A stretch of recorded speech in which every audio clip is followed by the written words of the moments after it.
Everybody, thanks for this possibility of talking to you. I'll just talk for 10 minutes, not more, because it's not very comfortable to talk about using this system, although it's better than nothing.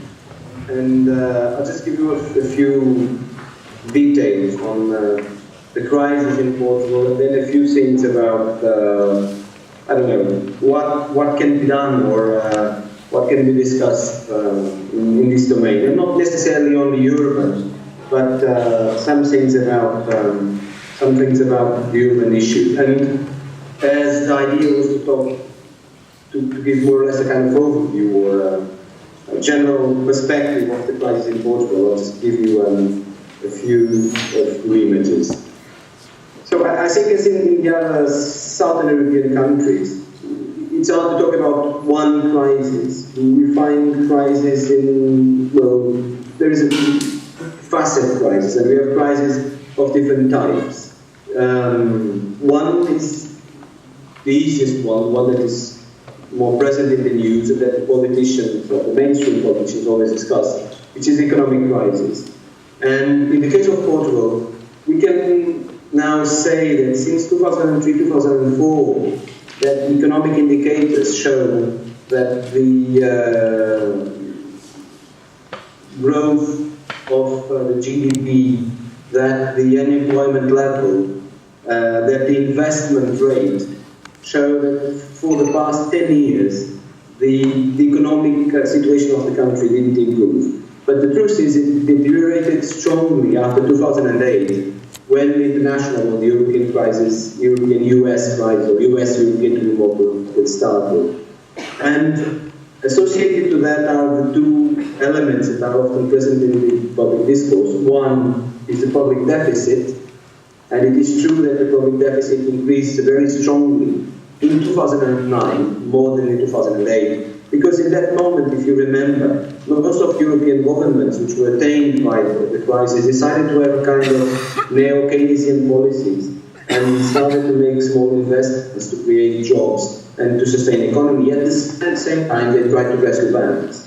So the public deficit reached almost 10% in 2009. And at the same time, there is the problem of the indebtedness level, which remained at 70% until the mid of the last decade, and it increased substantially afterwards. And it keeps increasing, especially due to the interest that we pay for the loans from Troika and also from the other loans from that we have contracted before. And it is true that there is a problem here of the structural balance of the state accounts and the cost of the services and the money that the state is actually getting from taxes. But this is just a part of the story, which in some cases tries to be the center of the story. It's just a part of that. And it's always to remember, I'm sure you have discussed that the crisis started in the bank system. Even in Portugal, it started in the bank system. Although, contrary to Ireland, for instance, the bank system and rescuing the bank system was a small part of our financial problem. Although, it's important to remember that still last month, one extra 1,000 million euro were, given to save another private bank that was in difficulty. So there was also a side related to the bank system and a side related to real estate, although not as strong as in Spain in the case of real estate, not as strong as the problems of the bank system as in the case of Ireland. Now, using two indicators to give what happened afterwards, after the Troika entered in 2011, what we do see is that GDP growth remained negative or even more negative, and only due to the extraordinary receipts, it's relatively not very strongly negative. It has been minus 1.6% in 2011, and it will be around minus 3% in 2012. But investment rate, for instance, is systematically minus 10%, which means that the economy is obviously not creating jobs and not getting into dynamics in the past years. So all all the effort is now targeting the, let's say, the unbalance of debt, which means that all the social elements can be sacrificed to this stage. And this takes us to the second crisis, which is the social crisis. And the social crisis is obviously the most relevant one. And the basic, I would say that the key indicator, as in Greece or in Spain, is unemployment. Now, the unemployment rate is reaching 16%, which makes us the country with the third highest unemployment rate. And it increased from 10% only 2 years ago to 16% now.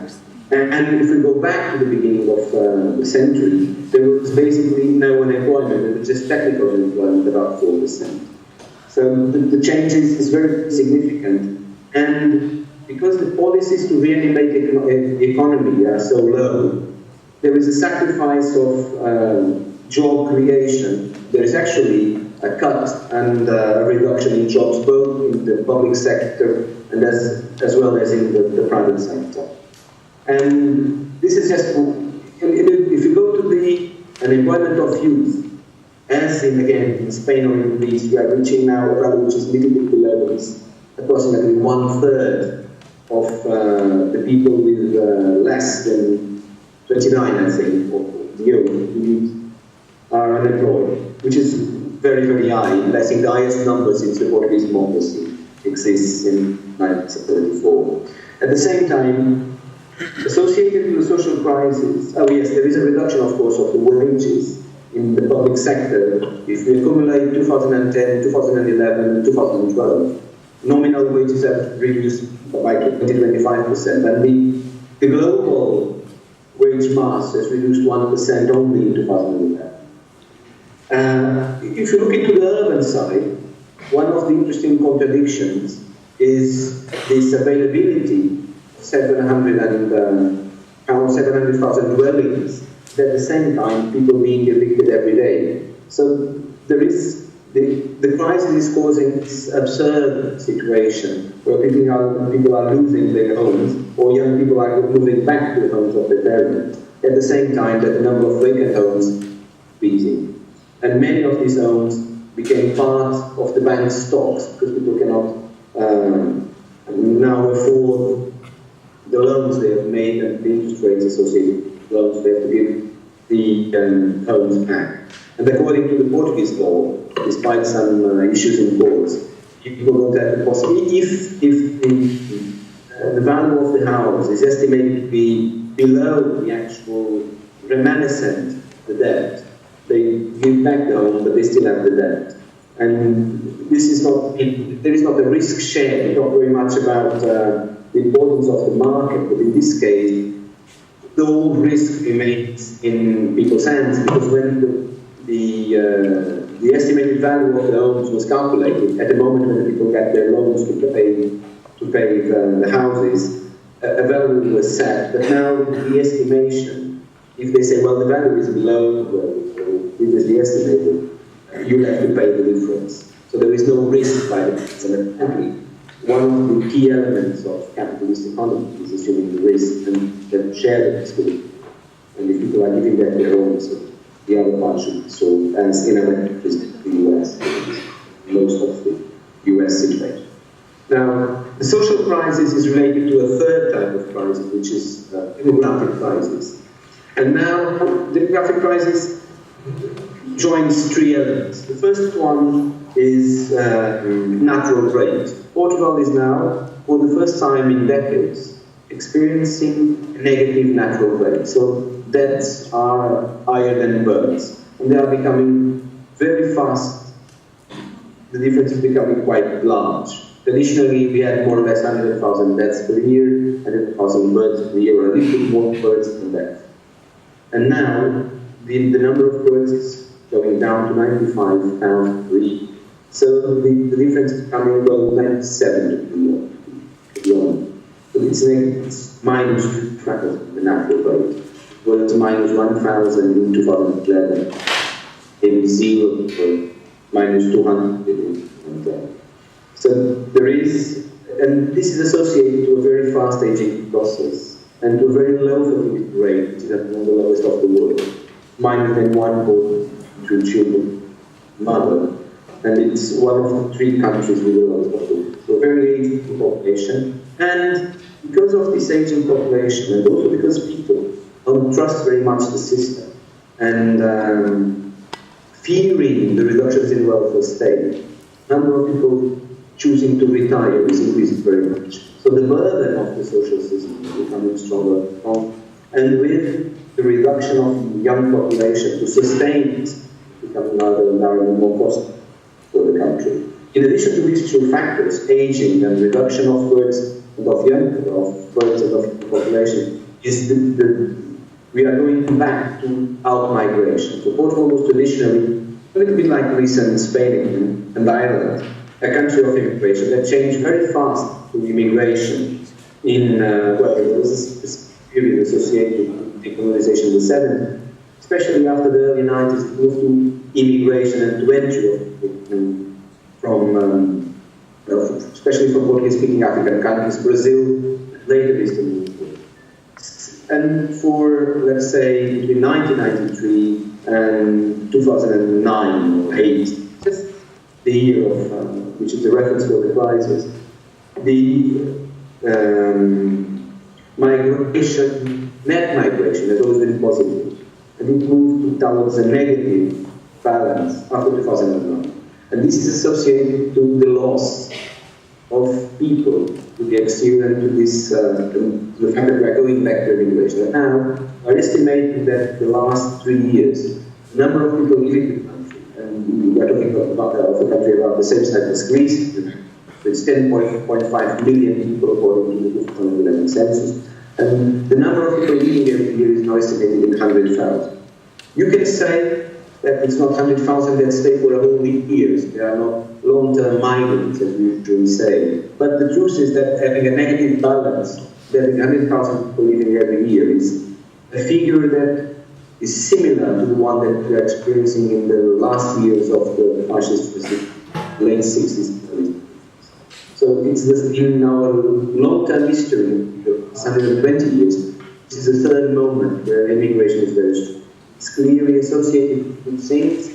One is to the reduction of employment opportunities and wages.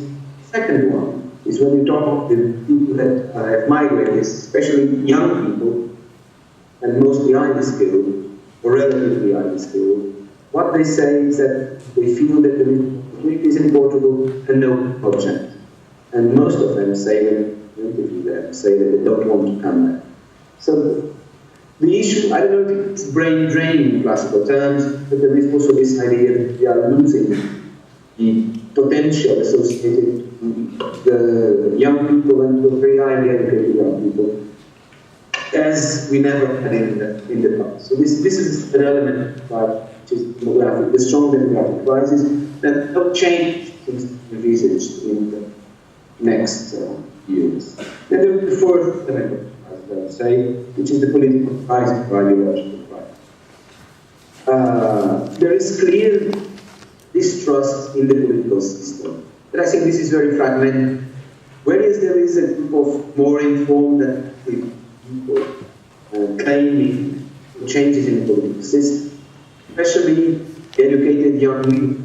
There is a large number of people who are privileged, with much lower skills, that don't have voices, have access to the media, that are in a very, very bad situation as well, for this or worse than the other ones, than the most educated ones, which, yes, they move back to their parents' homes that have jobs, have wages, that correlations are precarious. They have a voice, they make claim, they have higher capacity to use social capital or to move somewhere else. And then there is the other large group of young people with lower skills. Apart from immigration, pupils don't have a voice, don't have a strong claim. But in both cases, there is a distrust in the system. Some show their distrust by not voting and stopping a vote. The others show their distrust by going to the street, aiming for change. There is this interest in the system. And some are have been presented by this movement. Now, the second element of political crisis is to challenge social systems. This has become very clear.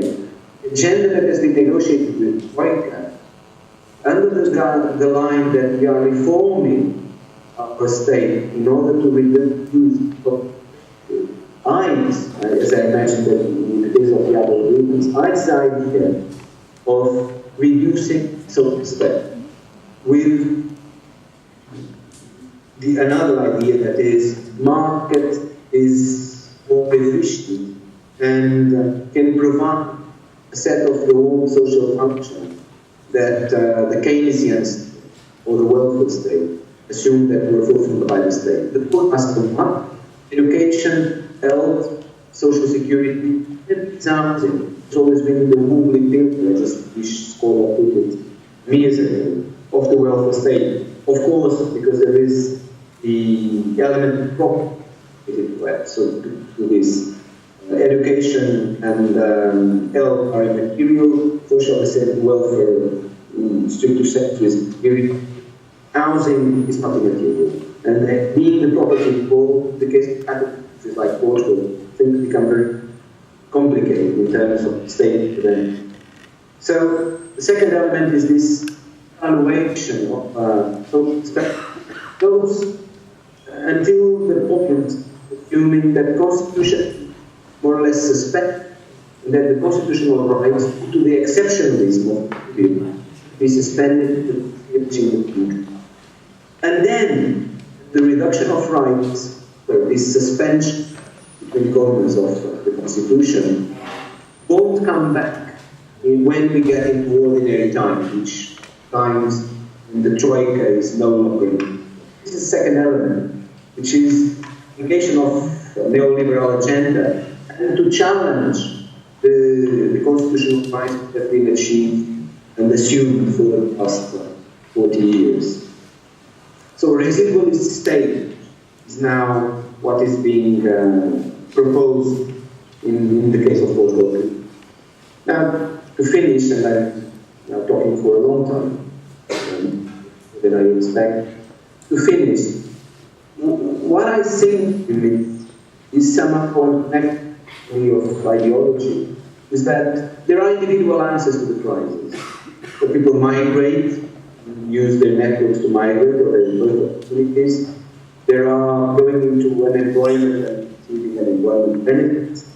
But there are collective demonstrations show, especially by young people, that show that this context with several things. The existence of jobs with precarious conditions, with the increase of taxes in labor, decrease of taxes over capital. This was probably one of the most interesting movements in the case. There was a project with capital that didn't succeed due to the street pressure, let's say. But there are these protest movements, there are individuals. I still think that there is not alternative. This is what I'm missing, I guess. A collective alternative that mobilizes and this agenda that has been discussed in a large public process in the government. I think that we should go further than that. To propose more active solutions. There are some conditions that I believe should be considered. One is clearly ideological. I think that the old practice, different left wings, remains a problem into the definition of a large collective. There are some interesting movements, but I think that the left-wing party, new movements, cannot find a platform large enough with an idea that unifies. This is a first problem. A second issue is, in economic terms, there is traditional answer, which is to renegotiate the debt on one hand, to check which part of it to pay and to pay, and to renegotiate the interest. This is in most of the progressive economies talk about this. But in addition to this, we need to regain economic to things that are also quite transverse to the ideas of left-wing people. One is, let us say, green economic dimension. I believe that there is now evident more and more people, large numbers, but relative terms it's important, going back to agriculture and modern farming. And I think that related to environmental care and other strategies to green economics, the kind of element to define the strategy in terms of dynamic.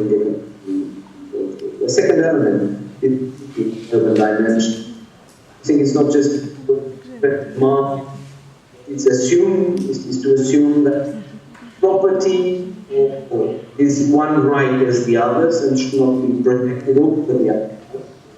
Labor rights, for instance, and state can intervene if some collective present them. One example is this 700,000 empty homes are needed. Another example is that part of these homes in cities are decaying during the problem. And I believe that when people say, well, is money normally always a deal, and there is money outside, there's still money, and if there is apparently the money, in this case a flat or a building, it is possible to regenerate the area, rehabilitate, putting the building market or in a protected market.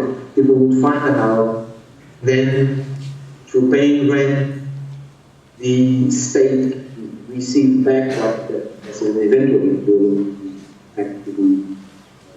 So I think there are, we should not speak to the mainstream ideology, not back this possibility to in things like management, planning, or either violation. Now, in two last ideas. One, this one, big bound of just to protect the right of property or to protect the right associated to those that loan us money, but we should that is as important as causing privacy to labor. And in the case of Portugal, that there are some leaks in the political system that can okay, that can give access to correct in the political fora.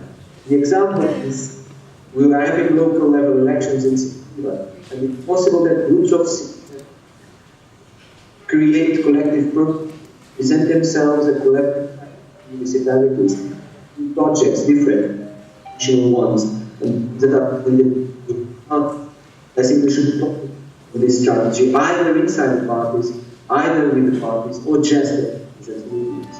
Thank you. This was the last the end point using the entire time. And good luck for the meeting.